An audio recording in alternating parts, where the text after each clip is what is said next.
Hello குட்டீஸ், இந்த வீடியோவில் ஃபுட் யூனிட்டோட ரிமைனிங் லெசன் பார்க்க போகிறோம். ஸோ போன வீடியோவில் வந்து நம்ம 63 பேஜ் நம்பர் வரைக்கும் பார்த்துருந்தோம். இந்த வீடியோவில் ரிமைனிங் லெசன் ஃபுல்லாக பார்க்க போகிறோம்.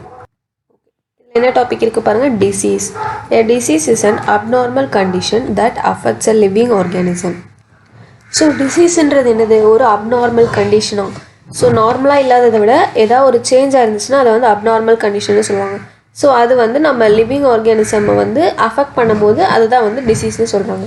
This abnormal condition affects the structure and function of the organism.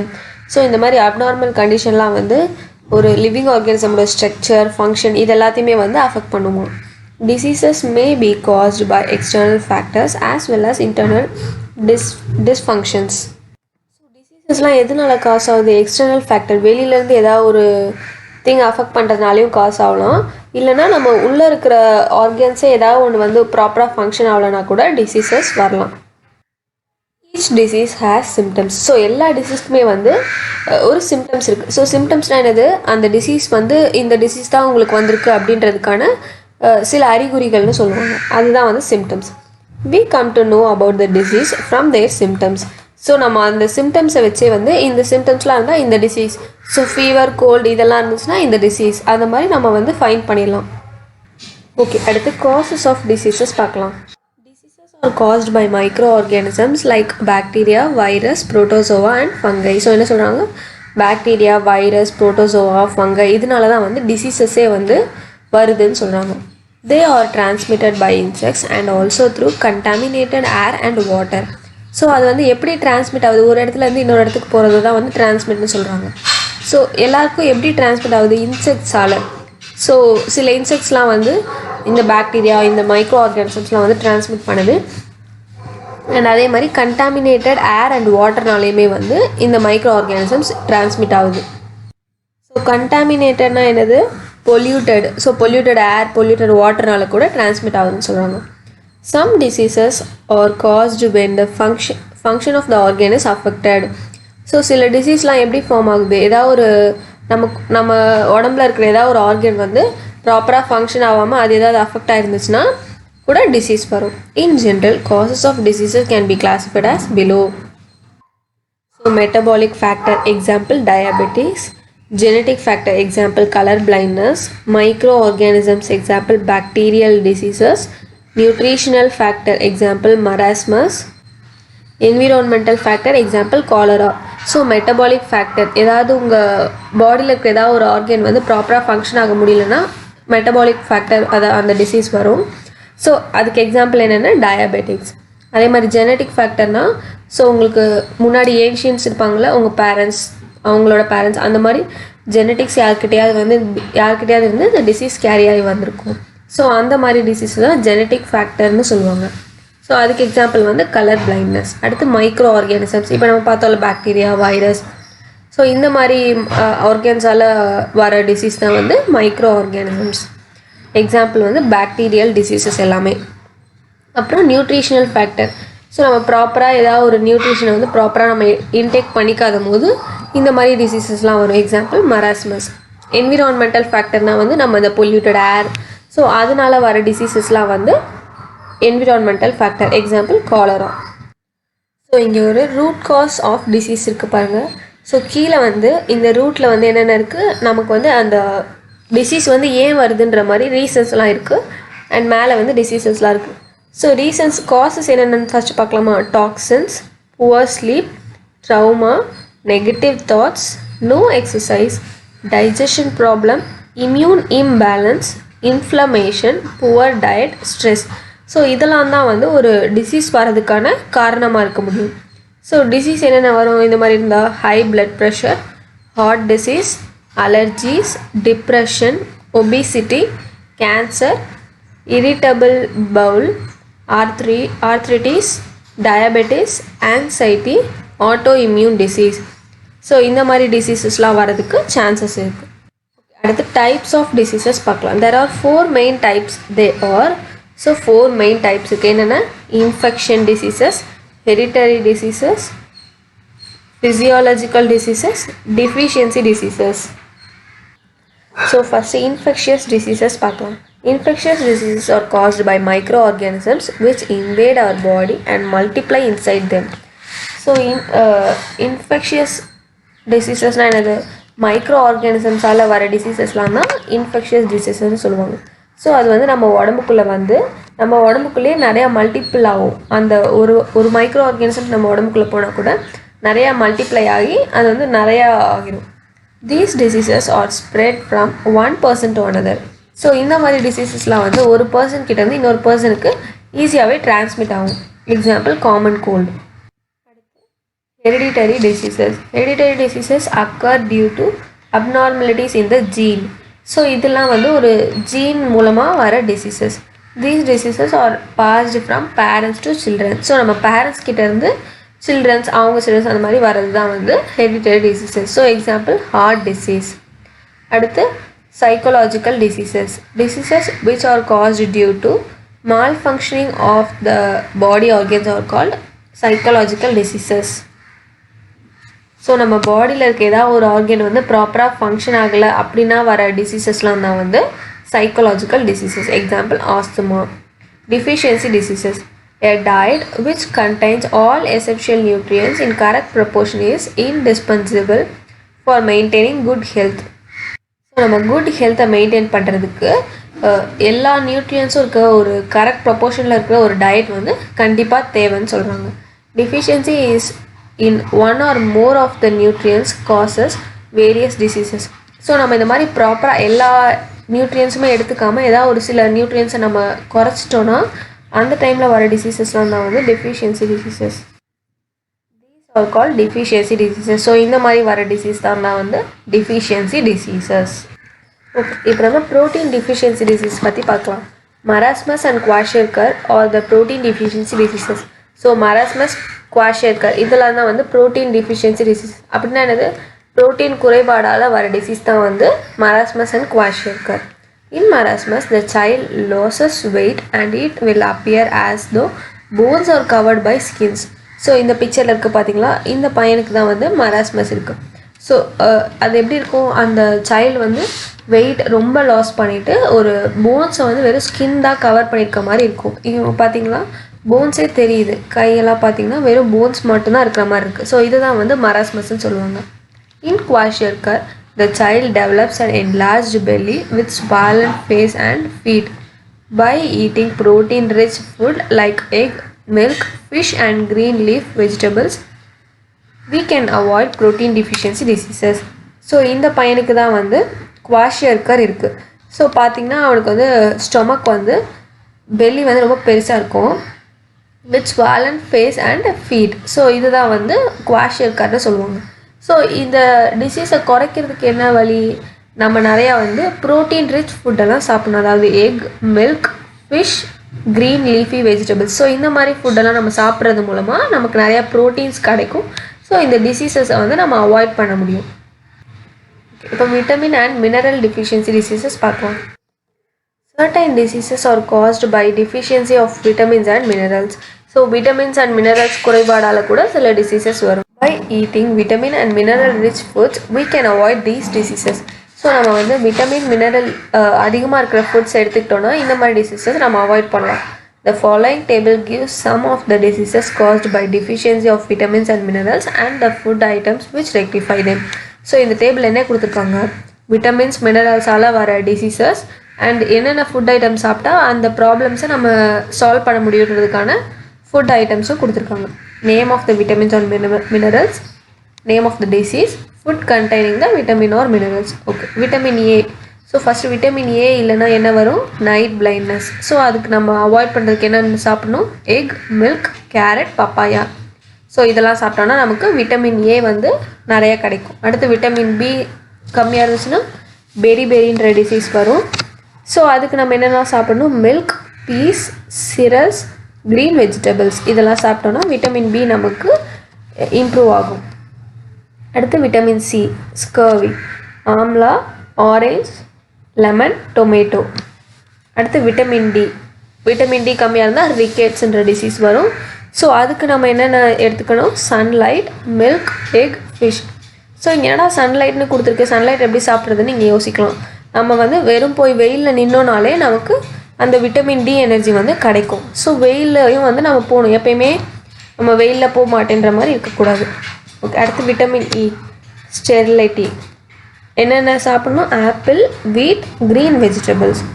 அடுத்து விட்டமின் கே என்ன வரும்? ஹீமோரேஜ். ஸோ என்னென்ன ஃபுட் எடுத்துக்கணும்? Green vegetables, tomato, cabbage. அடுத்து iodine, goitre, iodised salt, vegetables. Iron, anaemia, cashews, beans and lentils, spinach. So இதெல்லாம் தான் சாப்பிட்டோன்னா நமக்கு அயன் சத்து கிடைக்கும். அடுத்து food pyramid. Food pyramid is designed to make healthy eating.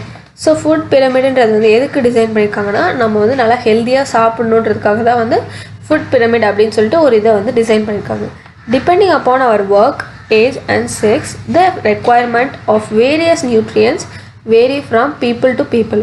So நீங்கள் என்ன ஒர்க் பண்ணுறீங்க, உங்களோட ஏஜ் என்ன, நீங்கள் வந்து மேலா ஃபீமேலா, ஸோ அதெல்லாம் வச்சு வந்து நிறையா டிஃப்ரெண்ட் டைப்ஸ் ஆஃப் நியூட்ரியன்ஸ் வந்து நீங்கள் இன்டேக் பண்ணிக்கணும். For example, growing children needs more nutrients in there food.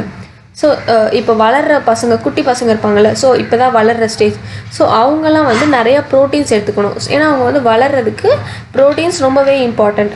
So அந்த ஸ்டேஜில் வந்து அவங்க ப்ரோட்டீன்ஸ் நிறையா இன்டேக் பண்ணிக்கணும். People doing hard physical work, example labour, needs more carbohydrates and fats in their diet.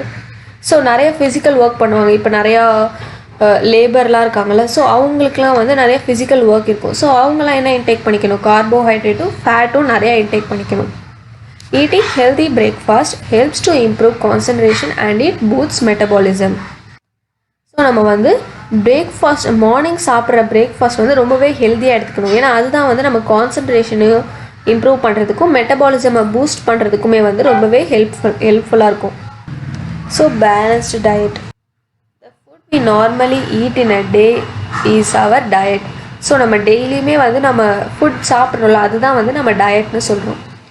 For growth and maintenance of good health, our diet should have all the nutrients that our body needs in right quantities. So நம்ம ஒழுங்காக ப்ராப்பராக வளர்கிறதுக்கோ நம்ம health ப்ராப்பராக maintain பண்ணுறதுக்குமே வந்து நம்ம உடம்புக்கு தேவையான nutrients கரெக்டான ப்ரப்போர்ஷனில் நம்ம எடுத்துக்கணும் எப்பயுமே. Such a diet is call balanced diet. So அந்த மாதிரி ஒரு டயட்டை தான் வந்து பேலன்ஸ்டு டயட்னு சொல்லுவாங்க. pulses, groundnut, soya beans, sprouted seeds, fermented food, banana, jaggery, seasonable vegetables and fruits provide more nutrients. So pulse, groundnut, soya beans, sprouted seeds, fermented food, banana, jaggery, seasonal vegetables, fruits, இதெல்லாமே வந்து நிறையாவே nutrients இருக்கும் அதுக்குள்ளே. Therefore, one can have a balanced diet without much expenditure. So இதெல்லாம் வந்து ரொம்ப காஸ்ட்லியும் கிடையாதுல்ல, நம்ம டெய்லி லைஃப்லேயே வந்து ஈஸியாக வாங்கக்கூடிய திங்ஸ் தான் இதெல்லாம். ஸோ ஒருத்தருக்கு வந்து பேலன்ஸ் டயட் வந்து ரொம்ப எக்ஸ்பெண்டிச்சர், காசு நிறையா இருந்தால் தான் வந்து அவங்களால பேலன்ஸ் டயட் மெயின்டைன் பண்ண முடியும்லாம் இல்லை. ஸோ கொஞ்சம் காசாக இருக்குன்னா கூட நம்ம அதில் வந்து பேலன்ஸ் டயட்டாக கரெக்டாக மெயின்டைன் பண்ணலாம். Some major food items are given in the table below. So சில ஃபுட் ஐட்டம்ஸ் வந்து கீழே கொடுத்துருக்காங்க பாருங்கள். Major food items, sources, carbohydrates. So இதெல்லாம் வந்து கார்போஹைட்ரேட்ஸ் இருக்கிற ஃபுட் ஐட்டம்ஸ் என்னென்ன பாருங்கள். Honey, sugar cane, fruits, whole grains, vegetables, rice. So இதிலலாம் வந்து நிறையா கார்போஹைட்ரேட்ஸ் இருக்குது. அடுத்து ப்ரோட்டீன்ஸ் இருக்கிற ஃபுட் ஐட்டம்ஸ் பாருங்கள்.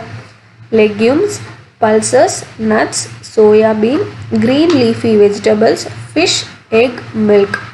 அண்ட் அடுத்து நிறைய ஃபேட்ஸ் இருக்கிற food items, egg yak, saturated oil, meet.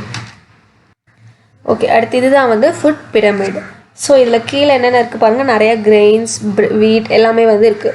And அதுக்கு மேலே வந்து ஃப்ரூட்ஸ், வெஜிடபிள்ஸ் இருக்குது. இங்கே வந்து meat, fish, egg and alternatives, milk and alternatives இருக்குது. அடுத்து அதுக்கு மேலே டாப்பில் என்ன இருக்குது? Fat or oil, salt and sugar. So நம்ம வந்து எப்போயுமே இந்த ஆர்டரில் தான் எடுத்துக்கணும். ஃபஸ்ட்டு கிரெயின்ஸ் எல்லாம் வந்து நிறைய எடுத்துக்கணும். ஃப்ரூட்ஸ், வெஜிடபிள்ஸ் அதை விட கொஞ்சம் கம்மி. அண்ட் மில்க், இந்த மாதிரி மீட், ஃபிஷ், எக் இதெல்லாம் வந்து அதை விட கொஞ்சம் கம்மி. அண்ட் இது வந்து ரொம்ப கொஞ்சமாக தான் எடுத்துக்கணும். ஸோ இதுதான் வந்து ஃபுட் பிரமிட். இங்கே ஒரு டூயின் ஒர்க்கு பாருங்கள். Spinach and ponnanganni keerai are some of the low cost highly nutritive food materials. So ஸ்பினாச்சும் பொன்னாங்கண்ணி கீரை இது ரெண்டும் தான் வந்து கம்மி காசுலேயே வந்து நிறைய நியூட்ரிட்டிவ் இருக்கிற ஃபுட் மெட்டீரியல்ஸாக. They contain more minerals, vitamins, fibrous nutrients available in all seasons. So அது அந்த ரெண்டு இதுலேயும் என்னென்ன இருக்குது, நிறையா மினரல்ஸ் இருக்குது, விட்டமின்ஸ் இருக்குது, ஃபைப்ரஸ் நியூட்ரியன்ஸ்லாம் நிறையா இருக்குது. அண்ட் இது வந்து எல்லா சீசன்லேயுமே, ரெய்னியாக இருந்தாலும் ஓகே, சன்னியாக இருந்தாலும் ஓகே, எல்லா சீசன்லேயுமே வந்து இந்த 2 கீரை வகைகள் மட்டும் கிடைக்கும் நமக்கு. அடுத்து kitchen safety. Kitchen is an important place in our homes. So kitchen ஒரு ரொம்ப முக்கியமான பிளேஸாக, நம்ம வீட்டில் இருக்கிற ரொம்ப முக்கியமான பிளேஸ் வந்து kitchen. we prepare our food in the kitchen. So இது வந்து நமக்கு எல்லாருக்குமே தெரியும், நம்ம ஃபுட்டெல்லாம் வந்து கிச்சனில் தான் ப்ரிப்பேர் பண்ணுவோம். we use gas cylinders for cooking. So நம்ம சமைக்கிறதுக்கு என்ன யூஸ் பண்ணுவோம், gas cylinders. some of us may use electric stoves. So சிலர் வீட்டில் வந்து எலக்ட்ரிக் ஸ்டவ்ஸ் கூட யூஸ் பண்ணுவாங்க. the equipments and the environment in the kitchen may be little dangerous. So கிச்சனில் இருக்கிற எக்யூப்மெண்ட்ஸ், நிறையா திங்ஸ், அதோட என்விரான்மெண்ட் எல்லாமே வந்து கொஞ்சம் டேஞ்சரஸ் தான். So we need to be cautious and careful. So நம்ம தான் வந்து கேர்ஃபுல்லாக இருக்கணும். அங்கே கிச்சனில் எல்லா எக்யூப்மெண்ட் யூஸ் பண்ணும்போதுமே வந்து நம்ம தான் கேர்ஃபுல்லாக இருக்கணும். what we should do and shouldn't do in the kitchen are given below. So நம்ம கிச்சனில் என்னெல்லாம் பண்ணலாம், என்னெல்லாம் பண்ணக்கூடாதுன்றதை வந்து கொடுத்துருக்காங்க. Okay, first gas catches fire easily. So கேஸ்ன்றது எது, அதுக்கு வந்து டக்குன்னு ஈஸியாக நெருப்பு ஃபயர் பிடிச்சிக்கோது. Once gas is leaked there may be dangerous consequences. So gas வந்து சிலிண்டருக்குள்ளே இருக்கிற வரைக்கும் தான் சேஃப். அது வந்து லீக் ஆக ஆரம்பிச்சிருச்சுன்னா அது வந்து நிறைய டேஞ்சரஸான திங்ஸ் வந்து ஹேப்பன் ஆகிறதுக்கு சான்சஸ் இருக்குது. So we need to be careful while handling cylinders. அதனால் நம்ம சிலிண்டர்லாம் வந்து ஹேண்டில் பண்ணும்போது ரொம்பவே கேர்ஃபுல்லாக இருக்கணும். The following table gives what should we do and what shouldn't we do while handling gas cylinders. So gas cylinder நம்ம handle பண்ணும்போது என்னெல்லாம் பண்ணலாம், பண்ணக்கூடாதுன்னு கொடுத்துருக்காங்க பாருங்கள். இங்கே வந்து டூஸ் கொடுத்துருக்கு, இங்கே டோன்ட்ஸ் கொடுத்துருக்கு. keep the cylinder in vertical position at plane level and in an well aired place. So cylinder நம்ம எப்போயுமே எங்கே வைக்கணும், வேர்ட்டிக்கல் ஸ்ட்ரெயிட்டாக தான் வைக்கணும். அது ஒரு பிளெயின் லெவலில் தான் வைக்கணும். சும்மா டான்ஸ் ஆடிட்டு இருக்க இடத்துலலாம் வைக்க முடியாது. அண்ட் அதே மாதிரி நல்லா ஏர்டு பிளேஸில் தான் வைக்கணும். ஒரு மாதிரி இருட்டாக காற்றே போக முடியாத இடத்துலலாம் வைக்கக்கூடாது. ஏன்னா நமக்கு வந்து இப்போ கேஸ் சிலிண்டர் லீக் ஆச்சுன்னா கூட நமக்கு வந்து லீக் ஆகுதா இல்லையான்றது தெரியாது. ஸோ நம்ம அப்படி வைக்கக்கூடாது. ஸோ வேறு என்னெல்லாம் பண்ணணும், keep the lighter ready and then turn on the gas stove knob. So நம்ம வந்து கேஸ் ஸ்டவ் ஆன் பண்ணுறதுக்கு முன்னாடி லைட்டரை வந்து நம்ம ரெடியாக வச்சுக்கணும். ஏன்னா அதை ஆன் பண்ண உடனே வந்து டக்குன்னு நம்ம அந்த ஸ்டவ் ஆன் பண்ணிடணும். Keep the windows and doors open to ensure ventilation in case of gas leakage. So நம்ம எப்போயுமே வந்து விண்டோஸ் டோர்ஸ் எல்லாம் வந்து ஓப்பன் பண்ணி தான் வச்சுக்கணும். அப்போ தான் வந்து நல்லா ஏர் வென்டிலேஷனாக இருக்கும். ஸோ இப்போ நீங்கள் வந்து கேஸ் லீக் ஆனாலுமே வந்து உங்களுக்கு வெளியில் போயிட்டே இருந்தப்போ ஏர் ஸ்பேஸ் இருந்துச்சுன்னா வந்து ரொம்ப பெரிய டேஞ்சரஸாக இருக்காது. அதனால் எப்போயுமே வந்து நம்ம வென்டிலேட்டராக தான் வச்சுக்கணும். Always use ISI standard gas stoves, regulators and gas tubes. நம்ம எப்பயுமே வந்து ஸ்டாண்டர்டான gas stove, regulators, glass tubes தான் யூஸ் பண்ணணும். அதுதான் வந்து நமக்கும் சேஃப்டி. ஸோ இப்போ டோன்ட்ஸ் என்னெல்லாம் பண்ணக்கூடாதுன்னு பார்க்கலாம். do not keep the cylinder in horizontal or inverted position. So நம்ம எப்பயுமே சிலிண்டரை வந்து ஹாரிசான்டல் படுக்க வைக்கவோ இல்லைனா இன்வெர்டட் தலைக்கிலேயோ வைக்கவே கூடாது. do not turn the knob before lighting the lighter. So லைட்டரை நம்ம ஆன் பண்ணுறதுக்கு முன்னாடி நாப் ஓப்பன் பண்ணிவிட்டு 2 நிமிஷம்லாம் வெயிட் பண்ணிட்டு இருக்கக்கூடாது. ஓகேவா? ஸோ லீக் ஆக ஆரம்பிச்சிச்சுன்னா அது நமக்கு தான் dangerous. It may lead to gas leakage. do not turn on electrical appliances in the kitchen if there is a gas leakage. it may lead to fire. So gas leak ஆகிட்டு இருக்கும்போது electric appliances எதையுமே வந்து நம்ம on பண்ணக்கூடாது. So அது அப்படி நம்ம on பண்ணோன்னா என்ன ஆகும், ஃபயர் அந்த கேஸ் லீக் ஆகிருக்குல்ல, அந்த லீக்கான கேஸில் நெருப்பு பிடிச்சிக்க சான்சஸ் இருக்குது. Don't use low quality gas stoves, tubes and regulators. It may lead to gas leakage. So ரொம்ப லோ குவாலிட்டியான கேஸ் ஸ்டவ், டியூப், ரெகுலேட்டர்ஸ்லாம் நம்ம யூஸ் பண்ணக்கூடாது. அதெல்லாம் வந்து கேஸ் லீக் ஆகிறதுக்கான சான்சஸ் இருக்குது. Electrical appliances. Do not operate electrical appliances with wet hands because it leads to electric shocks. So நம்ம எப்போயுமே எலக்ட்ரிக் அப்ளையன்சஸ் வந்து வெட் ஹேண்ட், நம்ம ஈரமான கையோட தொடக்கூடாது, ஆப்ரேட்டும் பண்ணக்கூடாது. ஸோ அது என்ன ஆகும், எலக்ட்ரிக் ஷாக், நமக்கு ஷாக் அடிக்க சான்சஸ் இருக்குது. Fire. Do not keep the inflammable materials like kerosene etc. near the stoves. So நம்ம ஸ்டவ்வில் வந்து நெருப்பு எரிஞ்சிட்ருக்கோம்ல, ஸோ அதுக்கு பக்கத்தில் வந்து நம்ம ஈஸியாக ஃபயர் பண்ணக்கூடிய கெரோசின் அந்த மாதிரி திங்ஸ் எல்லாம் வைக்கவே கூடாது. In case of person's cloth catching fire, cover the cloth with a thick blanket or carpet. So யாரோட பர்சனோட கிளாத் வந்து நெருப்பு பிடிச்சிக்கிச்சுன்னா அந்த பர்சனை வந்து நம்ம திக்கான பிளாங்கெட் இல்லை கார்பெட்டை வச்சு கவர் பண்ணி ஃபயர் அணைக்கணும்.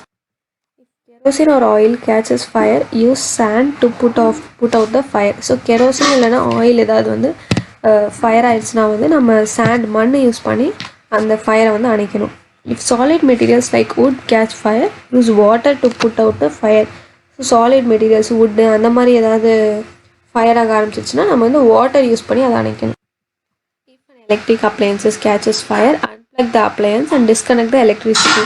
ஸோ ஏதாவது எலக்ட்ரிக் அப்ளையன்ஸ் ஃபயர் ஆக ஆரம்பிச்சிச்சுன்னா நம்ம வந்து என்ன பண்ணணும், அந்த அப்ளையன்ஸை வந்து அன்பிளக் பண்ணிடணும். அதாவது நம்ம எலக்ட்ரிக் கரண்ட் கொடுக்குறதுக்காக ஒரு இதில் ப்ளக் பண்ணிட்டு போகலாம், அதை அன்பிளக் பண்ணிவிட்டு நம்ம எலக்ட்ரிசிட்டி அதுக்கு போகாத மாதிரி நம்ம பார்த்துக்கணும். Use proper fire extinguisher to put out the fire. So அப்படி அதுக்கப்புறம் ப்ராப்பர் ஃபயர் எக்ஸ்டிங்விஷரை யூஸ் பண்ணணும் ஃபயர் ஆஃப் பண்ணுறதுக்கு. ஸோ இங்கே டைப் ஆஃப் ஃபயர் எக்ஸ்டிங்விஷர் இருக்குது பாருங்க. கிளாஸ் ஏ வுட், பேப்பர் இந்த மாதிரி இருந்தால் நம்ம என்ன யூஸ் பண்ணணும், வாட்டர். கிளாஸ் பி லிக்விட் ஒரு கேஷியஸ் ஃபியூவல் இருந்தால் carbon di oxide, and electric sources இருந்தால் ட்ரை கெமிக்கல். இதெல்லாம் யூஸ் பண்ணி தான் வந்து நம்ம இந்த இதை வந்து ஆஃப் பண்ண முடியும். இங்கே ஒரு டூயினும் இருக்குது பாருங்கள். In order to avoid fire any one of the following sources is removed. Cut off the fuel, cut off the air supply, lower the temperature. So இந்த மாதிரி பண்ணோன்னா நமக்கு ஃபயர் அவாய்ட் பண்ண முடியும். ஸோ இது மாதிரி இருந்துச்சுன்னா நம்ம வந்து கரெக்டாக அந்த ப்ளக்கை வந்து உரி விட்டுறணும். இந்த மாதிரி எலக்ட்ரிக் அப்ளையன்ஸ் ஃபயர் ஆகிடுச்சுன்னா, இந்த மாதிரி ஏதாவது பர்சன் மேலோட கிளாத் வந்து ஃபயர் ஆக ஆரம்பிச்சுன்னா ஒரு திக்கான பிளாங்கெட் இந்த மாதிரி தான் க்ளோஸ் பண்ணி நம்ம ஃபயர் ஆஃப் பண்ணணும். அண்ட் இது வந்து வுட்டுக்கு, பேப்பர் இந்த மாதிரி ஃபயர் எக்ஸ்டிங்விஷர் ப்ராப்பராக நம்ம யூஸ் பண்ணணும். எதுக்கு எது. ஓகே, அடுத்து burns. In case of minor burns, the burnt area should be held under cool running water for some time and proper medical treatment should be given. So ஏதாவது ஒரு சின்னதாக தீக்காயம் ஆயிடுச்சுன்னா வந்து அந்த ஏரியாவை வந்து நம்ம கூல் வாட்டரால் அதை அந்த இடத்துல வந்து காமிச்சிக்கிட்டே இருக்கணும். அண்ட் அதுக்கப்புறம் கரெக்டான அதுக்கான மெடிக்கல் ட்ரீட்மெண்ட்டும் கொடுக்கணும். Any blister is formed should not be pricked. ஏதாச்சும் வந்து உங்களுக்கு அங்கே குட்டி குட்டியாக புண்ணு மாதிரி எதாவது இருந்துச்சுன்னா அது வந்து நம்ம குத்துறதுக்கோ எதுவுமே பண்ணக்கூடாது அதை. ஸோ இதோட இந்த லெசன் ஓவர். தேங்க்ஸ் ஃபார் வாட்சிங்.